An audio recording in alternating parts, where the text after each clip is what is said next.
Greetings, citizens, and welcome to Unknown.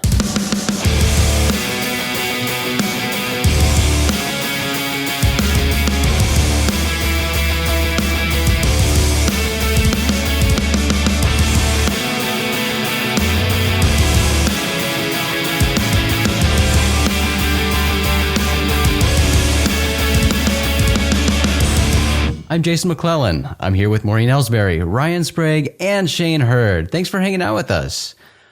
Unidentified, Inside America's UFO Investigation, that new UFO show on the History Channel, brought to us by Tom DeLonge and his impressive team of military, government, and aerospace insiders at To the Stars Academy, aired its Season 1 finale on Friday, July 5th. I was in Roswell, New Mexico at the UFO Festival last week, so we're playing catch-up today by covering the final 2 episodes of Unidentified. We'll get to that in just a minute, but first, let me tell you about the Roswell UFO Festival. So, if you've never been to the Roswell UFO Festival, it happens every year around 4th of July weekend, and it sounds like an old person thing to say, but I don't know. Roswell seems to me just to lend itself to being called a hoot. Because Roswell is a hoot. And I know all of us here have been to Roswell. And Shane, I missed you there this year, buddy. We had so much fun last year at the festival. But This thing is fun. It's a town festival. The whole town comes out for it. They close off Main Street. The Main Street is lined with all sorts of vendors. They have gotten better in recent years, and they now have a beer garden that's set up in the street, and they had multiple breweries and a winery that had different segments of this beer garden. So I definitely spent some time there. They have live music. They've got stages set up. They do a human costume contest, a pet costume contest. They do a parade. They've got lecturers. All of that is there. The sort of structure of this event has remained largely unchanged over the last few years, but they've got a pretty good thing going there, and they draw a pretty good crowd every year, and it's fun. I mean, if you've never been to Roswell, Roswell is just kind of kitschy and fun, and they've embraced the whole UFO thing as they should. So for any UFO geek like us, it's a fun time. It's a weird, funky town. Everything is UFO. There's UFO painted on everything. It's kind of a blast. Yeah, it's like one street too, Main Street. Yes. I love it. Yes, that's right. And as it seems to always do every year, again, it rained this year. I don't know why that is, but every festival it seems to rain at some point, and more often than not now it seems to be on parade night. So on the night of the parade, it started raining a little bit, but it wasn't anything bad, and certainly not enough to keep the parade away. So that image you posted of the woman who did the UFO roller skating outfit, yes, was so incredible. Whoever she is, I give her so many props. That was cool as hell. It was amazing. I loved it too. That was awesome. Yeah, it was this woman wearing a UFO was her costume, and she was on roller skates, and the UFO was illuminated. So she's there skating in the parade and spinning around like a flying saucer. It was awesome. That was man. Cool. Yeah, she must have gotten dizzy.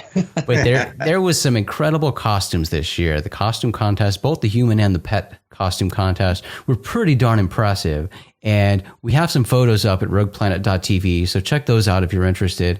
But I gotta say, and these guys didn't win either, but there was a group, and the costume contest is broken out into different categories, like children and teens and I don't know, some other categories, but one of the categories is groups. So if you want to dress up and do a team thing, if all 4 of us went and participated in the costume contest, we could dress up together and do a group thing and be judged all together. So a themed thing. So this group of teens came out in military uniform holding Roswell memory medal, material from the crash. And the host of the costume contest was interviewing one of the people in this group, and she explained that her father works at the New Mexico Military Institute Museum, and with his help, they analyzed all of the photos from that are related to the Roswell UFO incident, looking at the infamous photos of Jesse Marcel posing with the material on the ground and Colonel Blanchard and, you know, all the other players. They studied the photos and created their uniforms to be historically accurate based on those photos. So down to, you know, the ranks on people's uniform, the medals that they had, they were all playing different characters from these photos from that time period. And they took the time to do that research and recreate these uniforms that they were wearing to be authentic and accurate. That was super cool, especially for like being in Roswell. It was amazing. So they came out on stage, like marching as this unit, and they turned and they wanted to present their findings. So they did like their staged, like rolling out the material and like standing there with it. It was amazing. So That's very elaborate. I love that. And for making it historically accurate and for being in Roswell at the Roswell UFO Festival, it was amazing. Those kids were rad. That's cool. It's so good to hear like younger people like first of all knowing what the Roswell UFO incident is, but getting that deep. That's awesome. It was so cool. Like I saw those people walk out on stage and I immediately felt embarrassed because I'm pretty confident I let out an audible, "Oh yeah." And everybody's like, "What are you doing? Like, didn't you see that nerd? Did you judge this contest, Jason? No, I didn't. And it would have been difficult. There was some amazing costumes. So, You know, I'd say, for everyone, go look at the pictures Jason took, because I looked at them on the Rogue Planet post, and there were some incredible costumes that he took some shots of. yeah, people went all out. It was really cool to see. And of course, being a dog lover, it was fun, you know, seeing the pet costume contest because, you know, some people went pretty crazy with their pet costumes too. And that was hard to see because they did it out, you know, in front of the whatever it is, the courthouse or whatever, right there on Main Street. And they didn't have it like up on a stage. It was just down. So everybody was like huddled around, and hundreds of people, because everybody wanted to see the pet costume contest. But, you know, and I got there early and I like stood there like an idiot for, you know, half hour, 45 minutes so I could have my place where I could take good photos. And people kept standing in front of me still and crowding in, but everybody wanted to see the pets. So it was really difficult to get photos of the pets, but I managed some of them. Oh, how was it with Friedman not being there for the first time? Yeah, so it was really bizarre, right? And I was commenting to people how, you know, being at the Roswell UFO Festival now feels weird because Stanton Friedman is not there. Jesse Marcel Jr. is not there. You know, it just, I don't know. It feels kind of less Roswell to be there without those icons. Did they they did some sort of special remembrance for Stan, didn't they? I heard people mentioning that. Yeah. Okay. And Alejandro Rojas said they did. But I it. didn't see anything. No. I told Kathleen they were doing something because I had thought I had read something. So Yeah. They got to name a street after him. They really do. Oh, that's a great idea. No, I think they should change Main Street to, that would be rad. Absolutely. Or Friedman's Nuclear Boulevard or something. That would be cool. Or, you know, change the name of the museum. You know, that's something the museum could decide. Right. The Stanton Friedman International UFO Museum and Research Center. That's kind of like awesome. I tell you guys, you know, I went to ELO a couple weeks ago, but because it's a new iteration, it's now Jeff Lynn's ELO. So perfect. Stanton Friedman's International. There you go. I like it. And I will say, for anybody who's been to the museum before, you know, the museum for the longest time, I mean, they have a lot of information in there. They have a lot of displays and stuff with a lot of information that goes beyond just the Roswell incident. It spans UFOs. It even goes into UFOs and pop culture. It's got stuff about Bob Lazar in there. Like it's you know, pretty robust in its UFO displays, but they just felt so dated. I mean, you looked at that stuff and you're all, what decade am I in? It was really, you know, dated and not really nice to stand there and look at this important historical information. But it's the board. Yes. The cork board or whatever it is behind. Yeah, exactly. So it looked really old, outdated. They needed to do something, and they did. They have gone through and sort of renovated their displays in there. They've modernized them. They look really cool. They've got some awesome, like computer screens, like displays with touch screen interaction for some of this stuff. Wow. They've illuminated it so you can actually see what you're reading. It looks really modern, hip. They did it. It was sorely needed. And I mean, it's a world of difference when you walk in there. You're like, wow, doesn't seem like the same museum. It's about damn time. Yeah, exactly. I'm surprised they didn't advertise that in some way. But, yeah. So this is totally a story for another time, but Jason reminded me the other day that we did a ghost hunt after hours in the Roswell Museum when we were there during the UFO Fest a couple years ago. Yeah, that building is super old. It used to be a movie theater. Yeah. We'll talk about that another time, but I just wanted to bring that up because that sounds sweet. A lot of the museum. Right. And if you've been paying attention to Ben Hansen's new paranormal show on the Travel Channel, we did our ghost hunt with our friend Ben Hansen upstairs. Ghosts of Morgan City, I think is the title. Yeah, I think that's right. That's right. So we did our ghost hunt with Ben when we were there, and had some interesting things. We'll talk about that. And Garrett Wong from Star Trek. Oh yeah, Garrett Wong. I forgot about Garrett. Really? I remember him. The things that happen in Roswell. That's great. Yeah. All right. Well, let's get into our unidentified conversation. First, Shane is going to give us a brief recap of what episode 5 of Unidentified showed us. Shane? Yes, this was entitled The Atomic Connection. And it started out with them sort of teasing the Rendlesham incident. They played a little bit of Colonel Holt's tape there.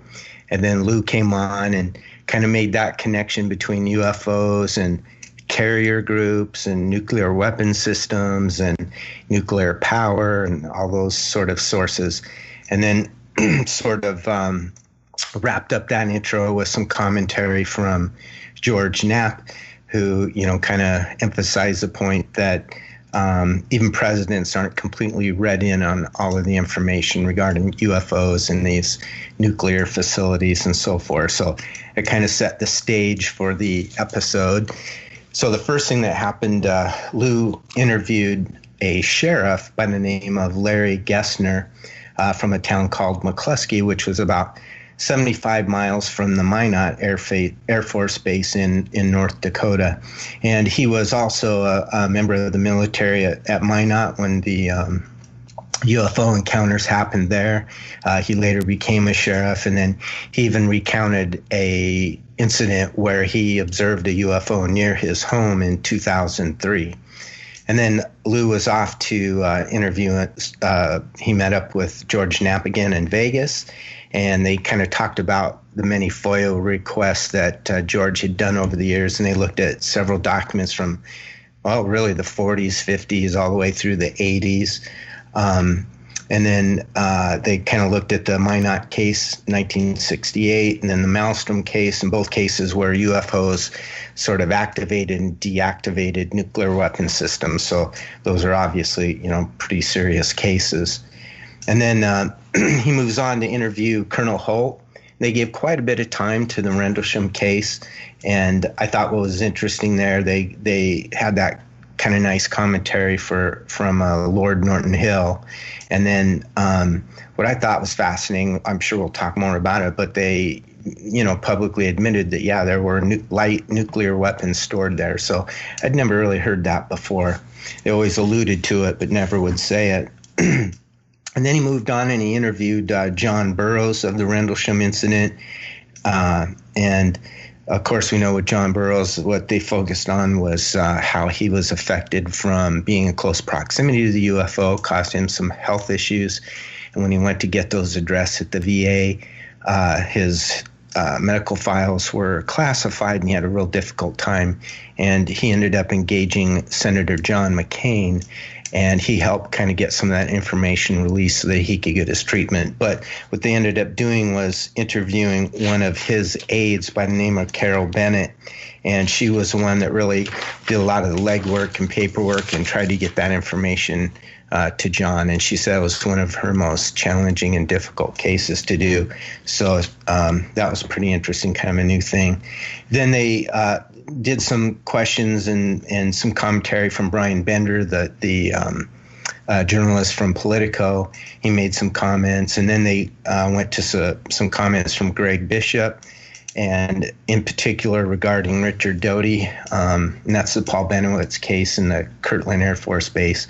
And I think that, in my view anyway, Lou kind of dissed Doty and his tactics and how they were unethical, and they kind of made a point of trying to see, well, you also were a disinformation agent. What's different, And they brought in Chris Mellon, and they chatted a bit about it, and they really said the difference is that they, were promoting transparency of the UFO information that the government has, not trying to mislead people. So quite a difference there. Then they even had Fravor again make some comments, and then back to Brian Bender. And he kind of posed the things that people don't talk a lot about, how these things are either foreign countries' tech, U.S. secret tech, everybody's just crazy and hallucinating, or it could be technology from some others.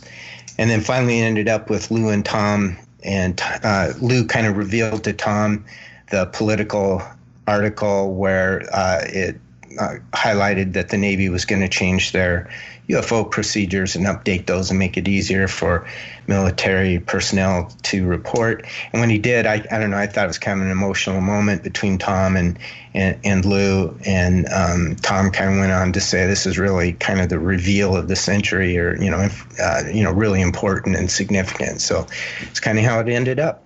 That's actually in the final episode, but oh, was that it? last bit? Yeah. Oh. Yeah. Unless I'm crazy. No, but I think I thought it was in final 6 reveal, too. That's the end of final 6. Well, Shane, you're ruining my recap. I blew your. No, I'm pretty sure it's in 5. You're just gonna have to go back and watch it, both of you. Yeah. All right. Maybe they got mileage out of it and did it twice. I don't know. Maybe. All right. Well, let's go back first. So we're all extremely familiar with the Rendlesham UFO story, but Ryan, you've spent quite a bit of time with this case. So what are your thoughts about episode 5 and they're covering Rendlesham? Yeah, I mean, it was good to see them covering the nuclear issue. It's been a big part of this field for a while.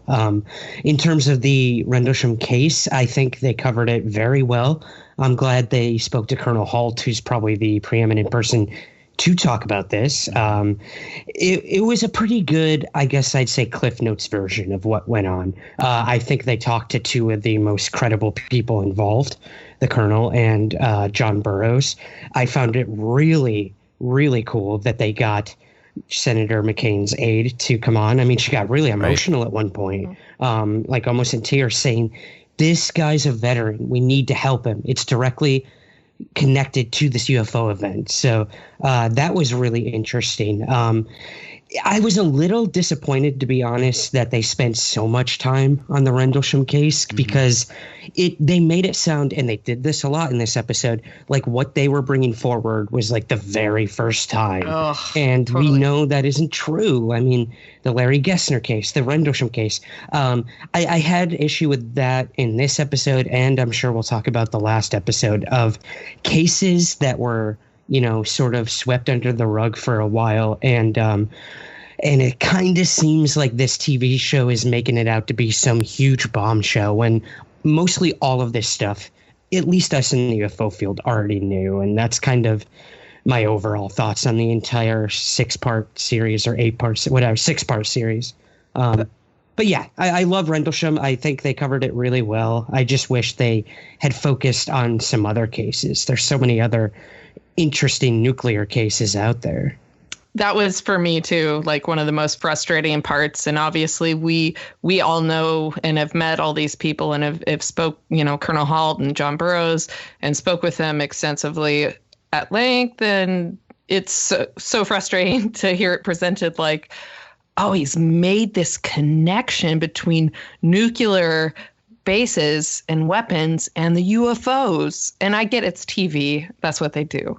But yes, that was extremely frustrating, because it's like that connection has been there that everyone's been talking about for decades. I mean, we know about this. Yeah, and there are a ton of sightings.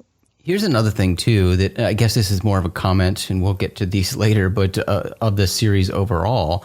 But with with how they approach Rendlesham, like, and how they're presenting these cases as like something new or something they're just discovering or kind of trying to present it. It seems like their audience overall is people who aren't familiar with this topic, right? Mm-hmm. Because anybody who is already familiar with these cases. This isn't earth-shattering or anything like that. But in having that be their audience, the way they, even with Rendlesham, and I have to step back when I watch this stuff and try to view it as somebody who's not in this field, who doesn't know the people who are on the screen, not familiar with the story, and think of it, how are they presenting this story? You know, how was the storytelling? And would a new person just watching this understand the story, or, you know, what are they getting from it? And they really didn't explain the Rendlesham incident. I mean, it was sort of spotty and all over the place.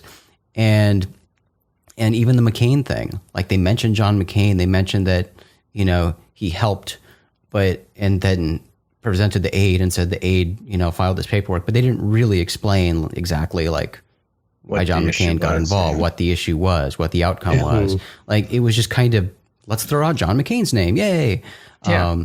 It was really confusing. I mean, I was confused as somebody who's familiar with the story. So I think somebody new coming into it would be like, wait a second, what's going on?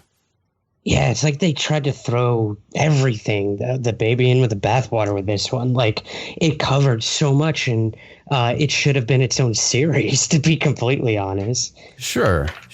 And yeah, this one seemed forced to me, like you mentioned, Maureen, with trying to force that nuclear connection, right? Because we are familiar with the many cases of UFOs in proximity to nukes. Like, we know that. People can research that and find plenty of information about that. A lot of good books have been written specifically about that topic.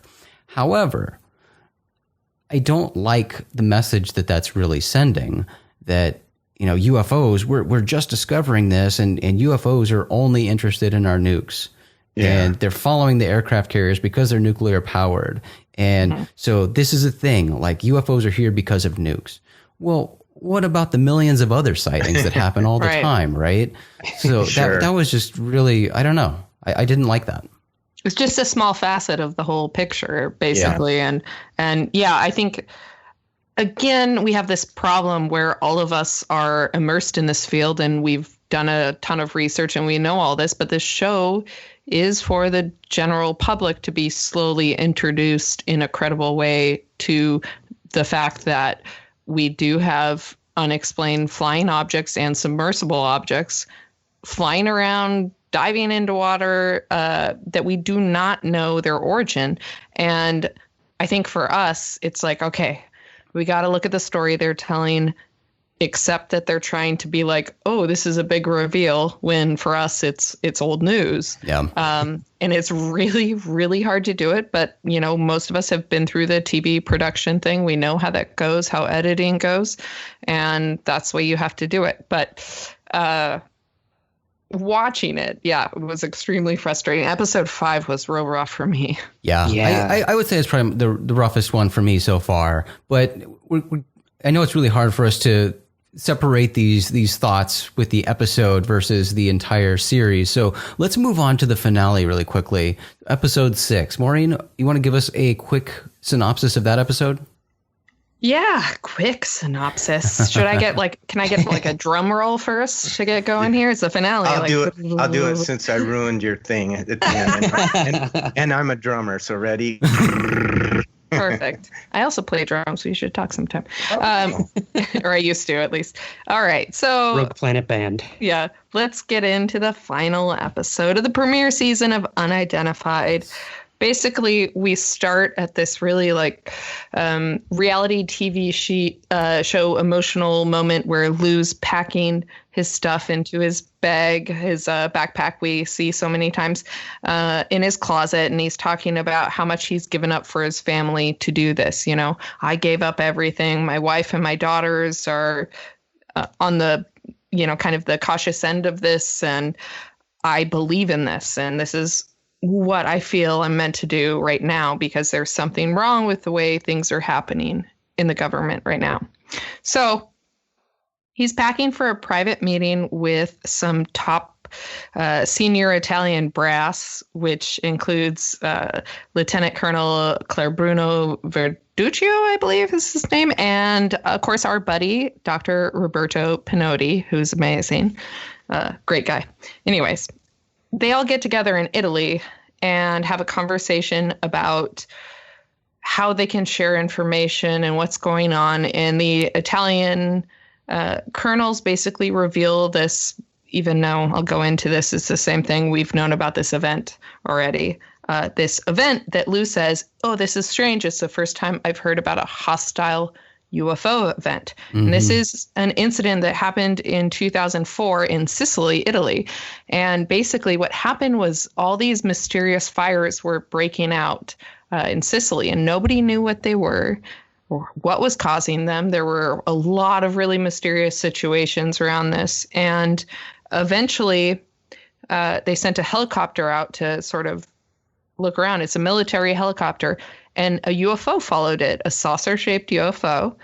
There are images caught that civilians captured of this happening that allegedly shot a beam out, like a solidified beam, that damaged the rotors of the helicopter, and the helicopter was forced to land. Everyone was okay, but they have images of the damaged rotor as well.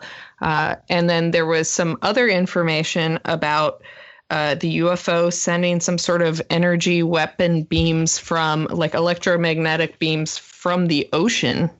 So again, we're getting that tie-in with the submersibles and also in flight.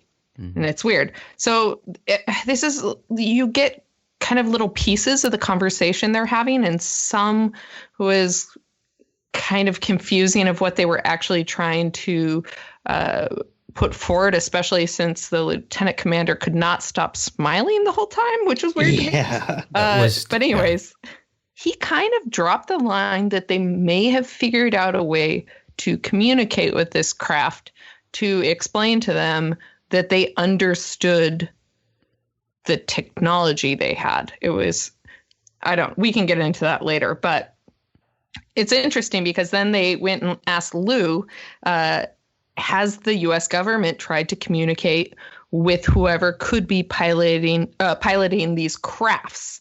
And of course he says, I can't answer that. Mm-hmm. Which, does he know the answer or does he not? It's one of those things. But anyways, so at the end of this meeting, which again, I'm a little confused at why Chris Mellon wasn't at this meeting and instead Lou and Tom were there.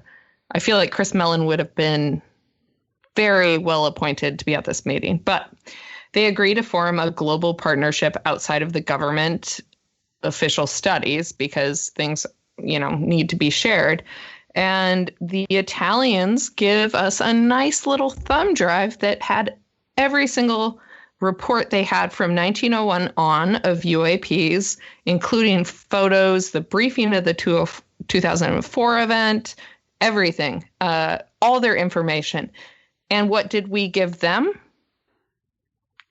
There should be cricket noises right now. Good basically. question. Yeah. I mean, basically they said, well, we can't give you, because at first they said, if we give you something restricted, you need to give us back some also restricted information like this of the same weight. And Lou's like, well, probably not.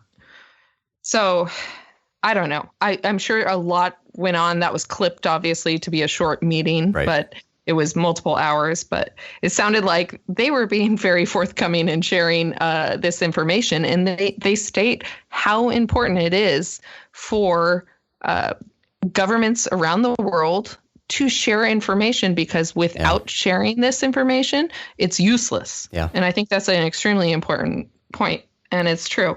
So, and I get the fact that it might be foreign technology, but anyways, so we move on. We talked to Steve Justice, and again, this is where Shane kind of said this as well, that Lou says, it's either ours, it's foreign, or it's something else.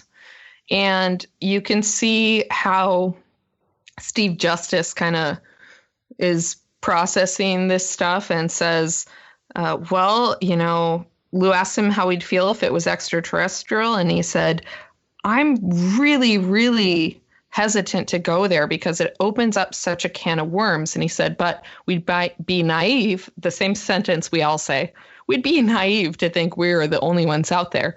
And it's a legit possibility that this could be something else. We don't know. And they talk about how in 2019, again, we have Senator McCain contribution to the field where he was the one behind the release of the 37 studies that ATIP was conducting that involved invisibility cloaks and wormholes and anti-gravity and all sorts of fun, crazy science fiction stuff. And it's really crazy to think about. So at this point, we have then Chris Mellon going to Vegas to meet, former Senator Harry Reid, who was, the driving force behind ATIP, getting that launched. And basically, Mellon is telling him probably everything he already knows, but for TV, on all the research they've done so far and all the people they've talked to and what's happened with these different incidents and how many different objects were sighted and how they are transversing. It's not only following around airstrike planes and missions. They're traversing the Atlantic to the Middle East. They were in Syria and all over the place. And so one quote I really liked from Harry Reid here was he said, people who run from this are absolutely wrong. And that's a very, very good point, because why are we running from something that is potentially hostile? And he then starts talking about KGB and Putin and says, Russia, there's no way they don't have more information and are not further in research and studying what the hell is going on than us. And it's kind of crazy. So I think they kind of wrapped up the episode talking about Bigelow and then, and how Bigelow was certain it was extraterrestrial life. And they're tossing this idea around now. They've been very, what do they say, pussyfooting around this idea of, could this be extraterrestrial life? And they talk to an astrophysicist, and he kind of talks about how many planets there are, how many could be habitable, and all this stuff. And then they wrap up by Tom and Lou having the emotional encounter that Shane mentioned, talking about the Navy officially changing their reporting process. And this is a big thing. And Tom is very much under the fact of, I worked so hard, and to see things actually changing is great. There were a couple other meetings with official insiders and whatnot, but that's that was a long wrap up of the basic finale, But then we have the cliffhanger last scene. Which one? Where Lou stands up and walks away. Where they say, do you think the public can handle the truth about this? Yes. Sorry. That final quote. Yes. Yeah. That was the one moment where I was in the middle of a really quiet room, and I was listening on my headphones, and I just went, oh shit. I loved it. I love that last moment there. They know what they're doing. Moment. Yeah. Such a TV moment. I know. And so maybe I just left that off for that reason. I was like, oh, well, Yeah. No, that's a good point, though, Maureen. There was so much in these last two episodes. It felt so rushed. Clearly we know what this whole season was about. And I won't get ahead of any of what we're doing here in terms of the overall perception of this project. But it's clear they have an agenda in mind with what they're doing. And that was not any more obvious than in these last two episodes, I feel. Yeah. Shane, did you have any thoughts on the final episode? Yeah,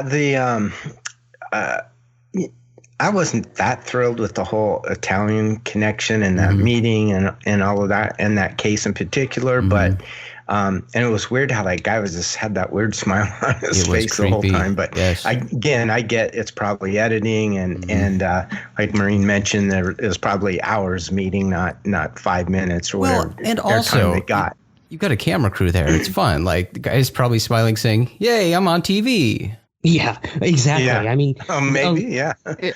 I've heard from several people that a lot of these individuals they met with are a little controversial and less than credible. Sure. So I do find it a little disheartening that they built this up to be some super important meeting with some highly credible officials and scientists and government people, when in reality, these people have kind of been known for some dubious things in Italy. So the fact that Elizondo didn't know that or didn't want to broach that topic, it makes me a little wary moving forward. I'm not going to lie. Well, right. And yeah, go ahead, sorry, Maureen. just one quick thing is, was this trip the same one that they did where Lou ended up showing all the, was it Meyer photos or photos or whatever he did? Yeah, to be faked? Because they went there for a conference too. Yeah, so. Right. So that's, and that was a big controversial thing, and I think that's why I was saying during my recap, like, why the hell didn't they send Mellon? Yeah, that was. Right. So it makes me think that maybe they must have filmed that a really, really long time ago. Oh, yeah. Well, I mean, I think that was only, a year or two ago.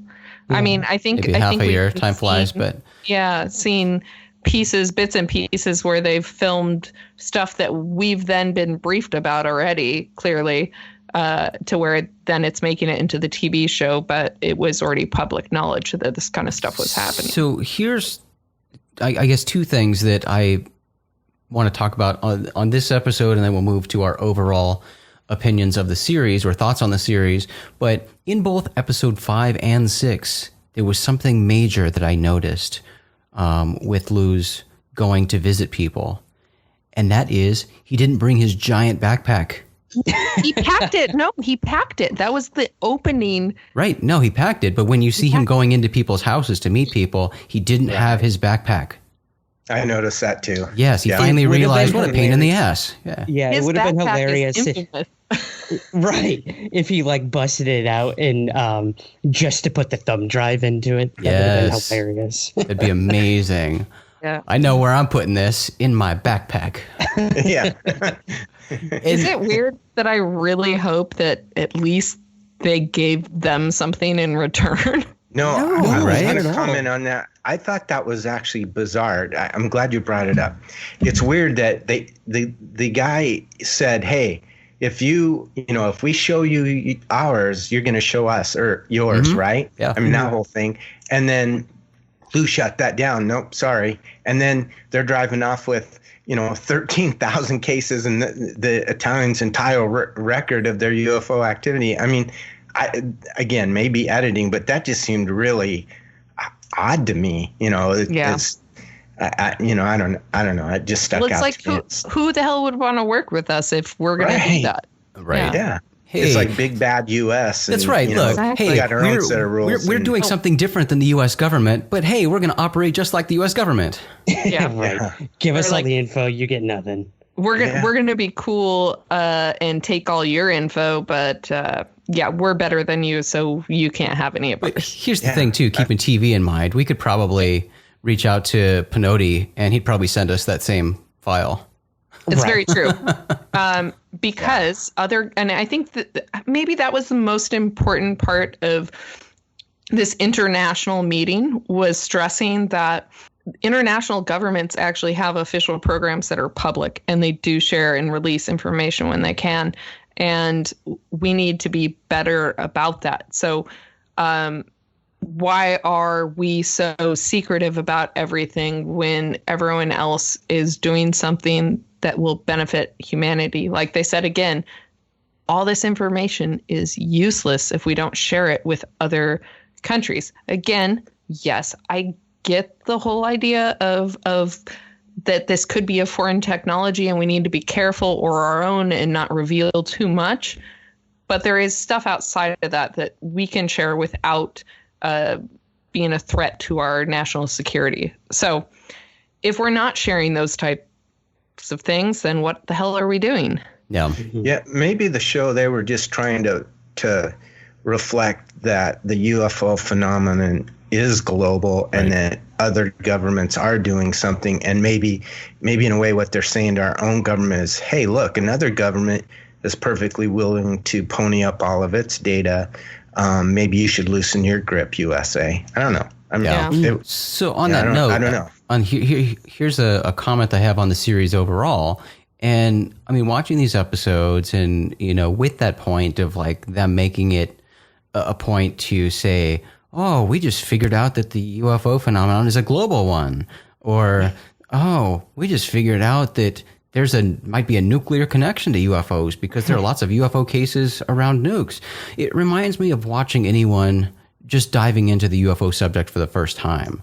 And I mean, I said that from one of the first public appearances we saw with Lou Elizondo, at the MUFON symposium or whatever, where he was sort of pandering, in my opinion, and telling people, you were right all along. After he just figured that out, that UFOs exist. It seems like what it is, somebody just getting into looking into UFOs for the first time and realizing, oh, wow, there are a lot of UFOs out there. A lot of people see UFOs. Military sees UFOs. What's going on? People around the world see UFOs. Yeah. Yeah. I mean, it's presenting this information, again, like it's the first time. And I don't have a problem with that. Look, I think because this show is for people who aren't familiar with these topics and don't research it and study it like we do, I think that's great.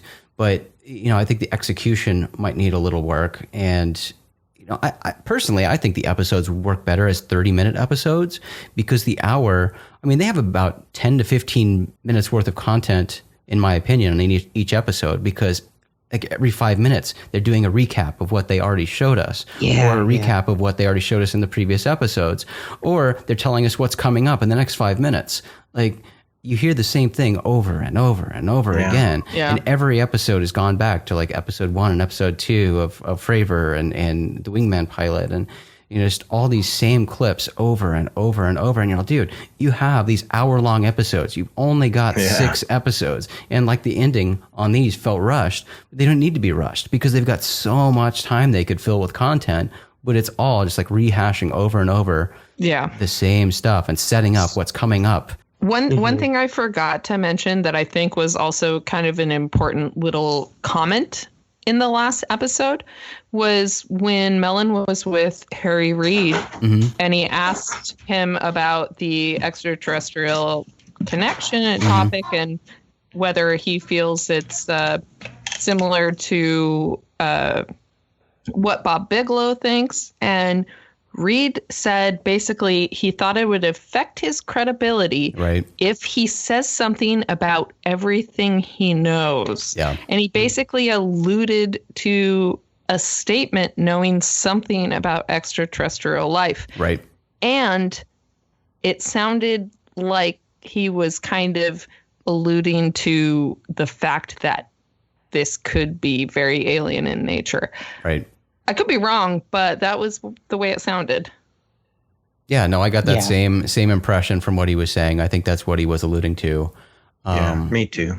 Which is strange. I mean, I get excited when I hear things like that. And, he is certainly an incredibly important person. He's, I think, he's a trustworthy guy, probably, very credible.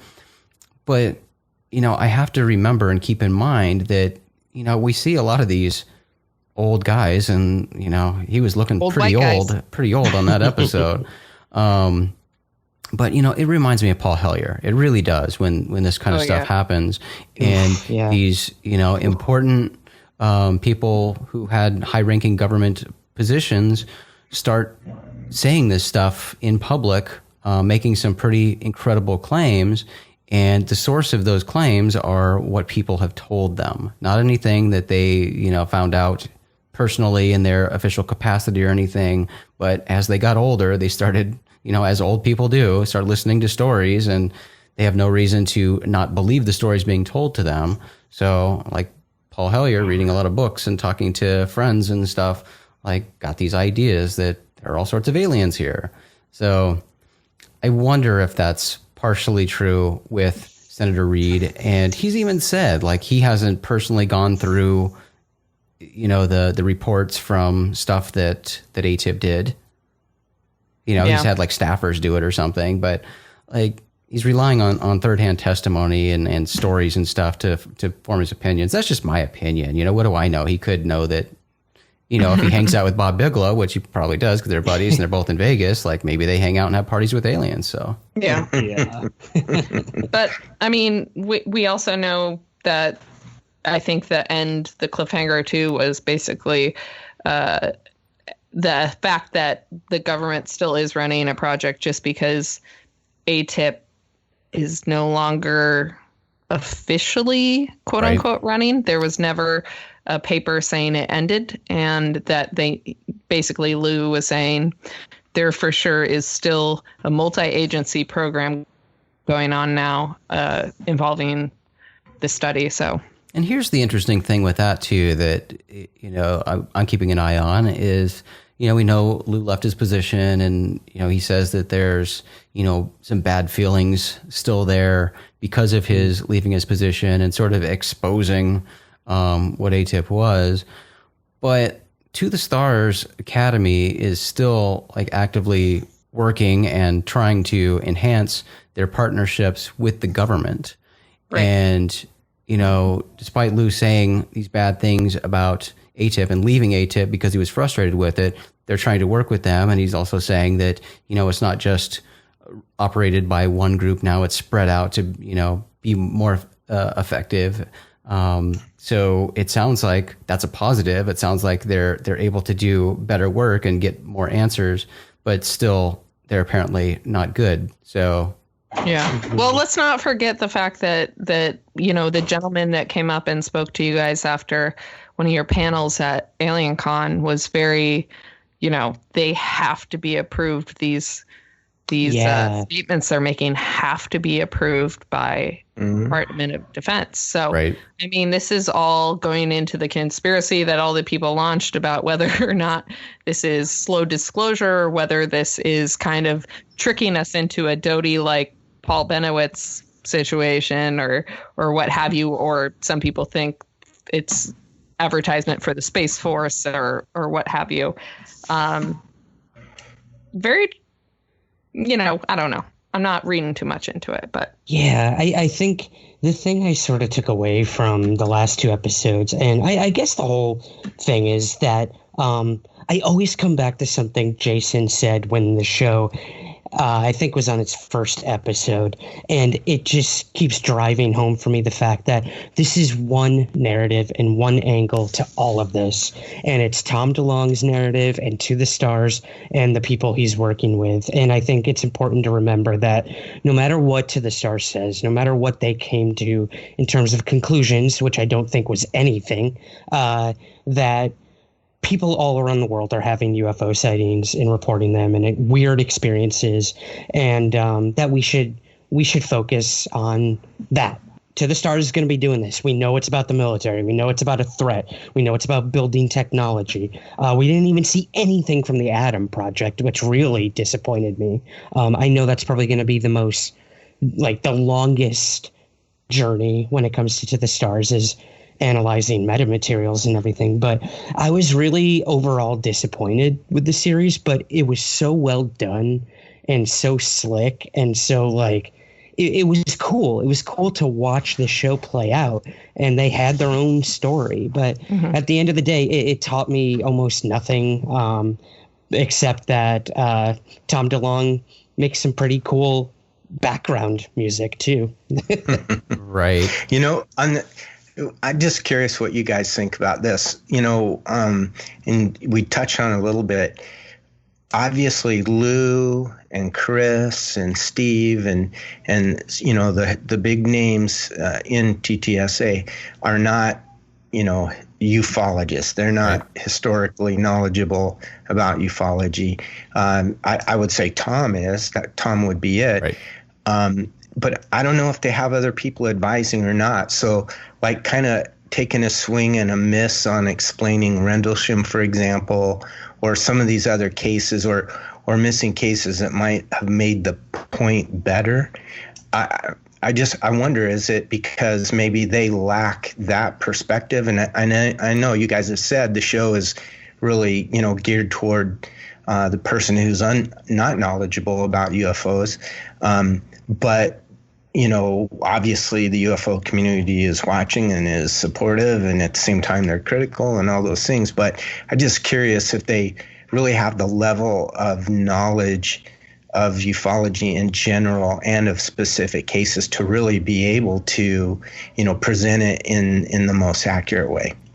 Yeah, no, that's a good concern. But, I think, that's not really their focus. And again, this is just my opinion. But, you have Lou, who worked for a government UFO project.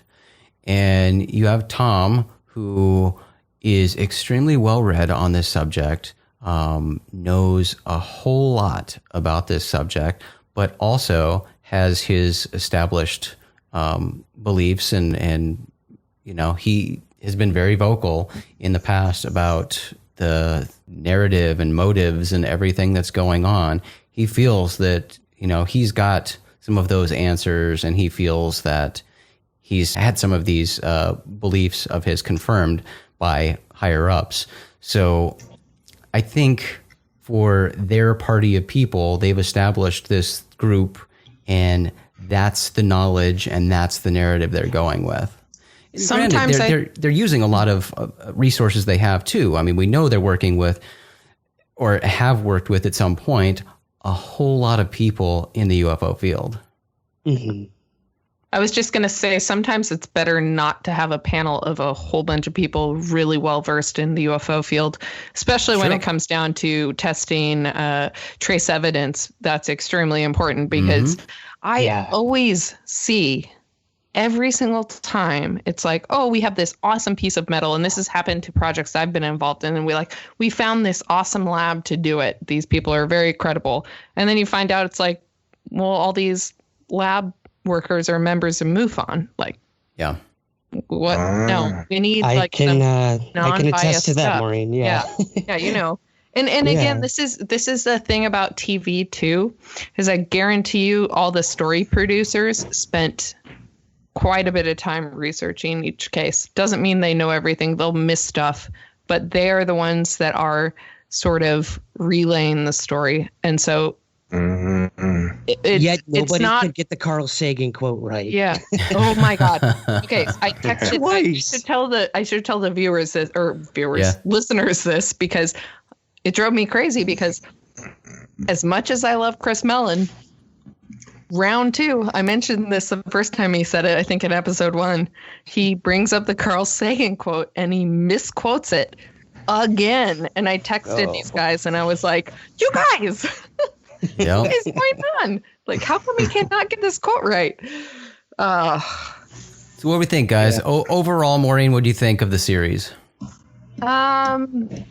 I think they did a good job of making it seem like a credible topic. Yeah. I will say that. Obviously, that's my general opinion.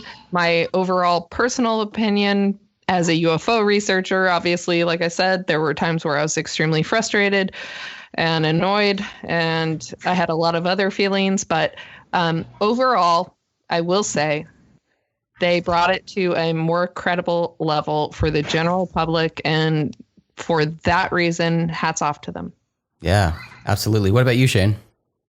Yeah, I think similarly, I think if their goal was to educate the general public on the importance of UFOs and the relationship that it has with the military, and bringing them along carefully and easily, I think they did a pretty good job. It was different than any other UFO show. It was less entertainment, more informational. But, again, from our perspective, having, deeper knowledge on the subject, it was a little frustrating. But I think, and the second piece, if their goal was also to use the show in combination with their efforts in Washington, D.C. to generate interest and commentary from Congress. In other words, bring this thing out of the fringe into a political arena where it can be addressed, which is really what has to happen for disclosure in the first place. They're the ones that control, whether it's disclosed or not. So I think they moved the needle forward on that too as well. So I think, overall, if they hit their target they wanted to, I think they did. And I think it, was pretty impressive, and it was different than what we've seen before. So in general, I liked it. Yeah, I did too, and I agree with Ryan. I think it was a really slick show. It was fun visually to watch. You're right, Shane, different than other UFO shows, and something we've talked about on a few of these episodes is just how great it was to have their focus many times on destigmatizing the topic. That was really important, really great to see how they kept harping on that. But of course, the show was primarily focused on the military. It did have that narrative going and certainly some agendas there. And that's one of the negatives, I thought. I think that brought some credibility to the topic. But at the same time, like we've already discussed on this episode, I think it sort of painted an inaccurate picture of it, maybe showing that UFOs only appear to, fighter pilots. I mean, they did talk to like some fishermen in Mexico who talked about it, but primarily it was like, oh, our military are seeing these things. And then, oh, we just figured out that UFOs are seen in other countries too. I just think that the UFO history and the UFO reality as a whole was sort of misrepresented. But again, with the focus on military, focus on Congress, they knew what they were doing. But overall, I like the show. I'm pretty confident that it will be coming back for a season 2. And I think because of that and having season 1 under their belt, I think it will be a more polished product, and they'll be a little more comfortable. And I think the storytelling will benefit from that. Hopefully. Yeah. We'll see. And also, if they ever interview Colonel Halt again, I'm very curious to see if he ages at all, because I haven't seen him in person maybe for 5 years or so. And I swear he hasn't aged at all in the last 2 decades. And it's the same with Travis Walton. There's some weird stuff going on, guys. Yeah. It's those beams coming down. Alien experiences do not age. Yeah, that's right. It slows down time. Yeah. I mean, somebody did tell me they thought I was 23 at a counter the other day, and that's way younger than I am. So Really? Milk it for as long as you can. Take it. Yeah. I've Take never it. known that.